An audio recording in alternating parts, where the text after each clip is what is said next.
पता है भगवान सपने बंद आंखों में क्यों देता है? क्योंकि अगर तुम्हारे सपने किसी को पता चल जाएं,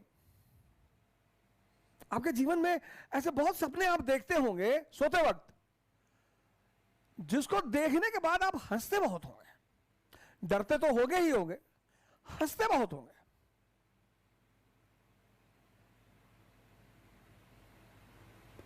लेकिन कलाम साहब कहते हैं कि खुली आंखों से सपना देखना चाहिए। इसीलिए तो मैं आपसे कहता हूं, ऑटोबायोग्राफी पढ़ो, बायोग्राफी पढ़ो। अंबेडकर, गांधी, लिंकन, कलाम, मुलायम सिंह, मोदी, ये सब बड़े सामान्य घर से आते हैं और महान बने। तो अगर ये सामान्य घर से आते और महान बने, तो इन्होंने कुछ ना कुछ हैंडल किया होगा। किसको हैंडल किया होगा? प्रेशर को। व्यक्तित्व मतलब P = P। पर्सनालिटी मतलब जो प्रेशर को हैंडल कर ले।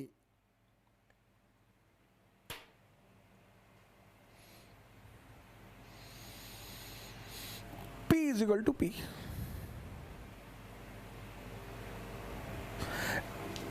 D = D। Dream = dearness. बड़ा सपना देखना हर आदमी के बस की बात नहीं होती, और बड़े सपनों की पूर्ति में टाइम लगता है।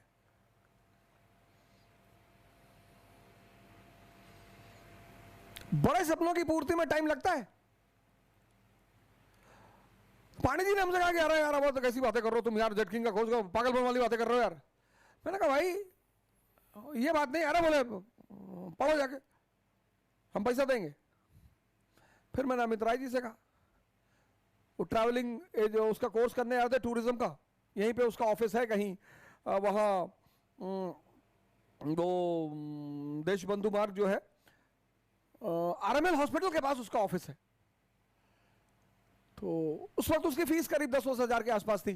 तो मैंने उनसे कहा, बोले दादा फीस तो हम आपको दे देंगे, लेकिन आप ये सब काम कहाँ करने जा रहे हैं, आप क्यों कर रहे हैं?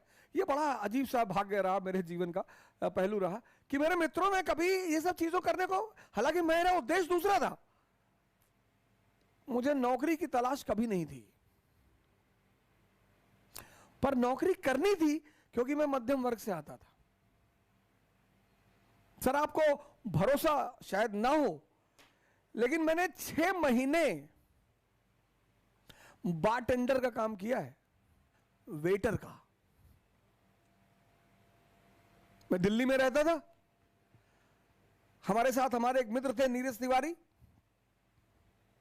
और मुखर्जी नगर में हमने एक हिंदी मीडियम की कोचिंग खोल दी उसमें।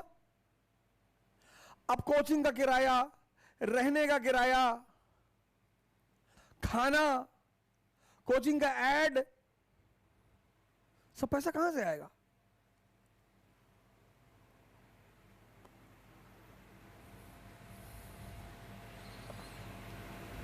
तो दिल्ली के एक होटल में बारटेंडर का काम किया सर। सैलरी बहुत कम मिलती थी सर, टिप बहुत ज्यादा मिलती थी।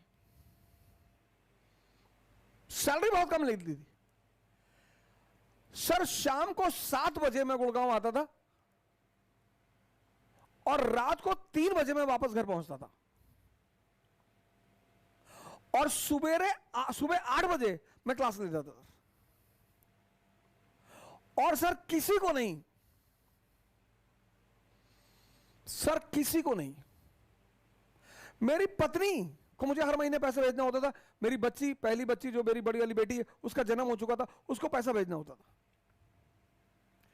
यह है जीविकोपार्जन। यह छोटा नहीं होता सर। आप शर्मिंदा बिल्कुल ना हो कि लोग क्या सोचेंगे, खाने को देते हैं, लोग भाड़ में जाएं, कुछ भी सोचें, अपने सपनों को पूरा करना है।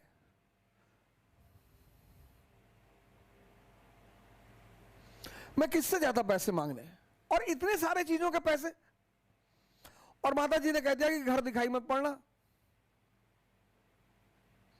भाई कोई आदमी आपको अपने पास रख लेगा, पर डे खाना खिला देगा, आपकी कोचिंग का फीस क्यों देगा, आपकी कोचिंग का किराया क्यों, रेंट क्यों देगा, आपकी परिवार का वहन क्यों करेगा?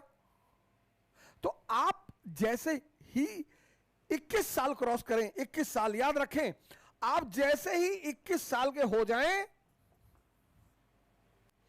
आप इस पर ध्यान दें तुरंत। यह सबसे बड़ी चुनौती और बाधा है मध्यम वर्ग के लोगों के लिए।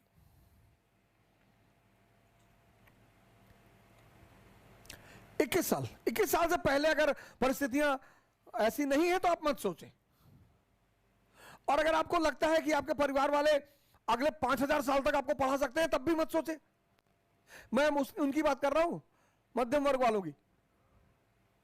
जीविकोपार्जन, आप ट्यूशन पढ़ाना शुरू कर दें, एकदम पढ़ाएं सर। और जिस बच्चे को पढ़ा रहे हैं, दो उद्देश्य से पढ़ाएं कि इसको टॉप करवाना है और इसके अंदर पढ़ाई का नशा पैदा करवाना है, बस। सर ऐसे ऐसे पेरेंट्स हैं, रुपयों को पहाड़ खड़ा कर देंगे आपके सामने।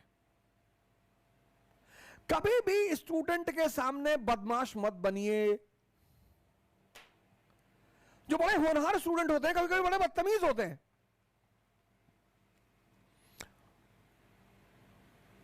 टीचर कभी कभी चिड़चिड़ा हो जाता है।